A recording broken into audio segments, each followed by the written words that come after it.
Novinari moraju dobro poznavati ovu problematiku. Sad, problem razumijevanja Evropske unije ili konkretno procesa pristupanja Evropskoj uniji je prisutan ne samo ovdje kod nas, nego i u drugim državama u regiji. A ako govorimo o Evropskoj uniji, onda i u državama koje su već u članstvu Evropske unije.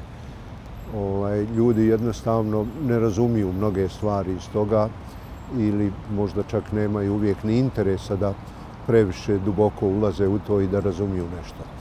Kod nas mislim da treba raditi lobiranje ili pritisak, kako hoćete, prema organima vlasti prije svega, jer bez njih se ne može ništa desiti.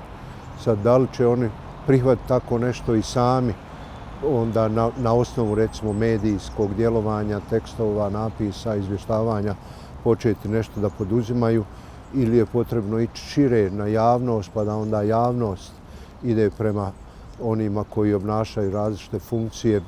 Nisam siguran šta je najbolje, možda i jedno i drugo treba raditi, ali bi očekivao jednu organizovanu akciju koja bi vodila stvaranju klime, prvo ukazivanju na položaj Bosne i Hercegovine u svemu ovome, gdje smo, zašto smo tu, a onda šta treba i što se može činiti da napredujemo. A može se dosta toga činiti i mislim da zemlja ima taj potencijal, kao što imaju naši susjedi, da se brže napreduje na ovom putu. Pa na početku su bile stranice, informacije koje dolaze na zvaničnim stranicama Evropske komisije, raznih institucija, naših institucija.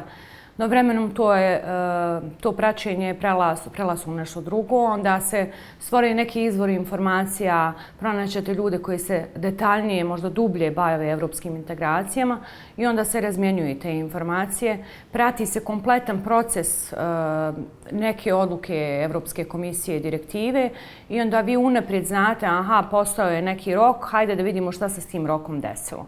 Mi u Bosni i Hercegovini smo imali specifičnu situaciju da smo imali te neke odluke koje su vezane za naše napredovanje ka Evropskoj uniji, pa smo pratili jedno vrijeme formiranje mehanizma koordinacije. Nakon toga dobili smo pitanje Evropske komisije za pristup i onda smo nastavili pratiti te procese i nekad se teže dolazi do informacije ukoliko je taj proces u nekoj fazi gdje se ne može doći do informacije, a nekad imate i neki rok gdje možda dobijete neku ekskluzivu.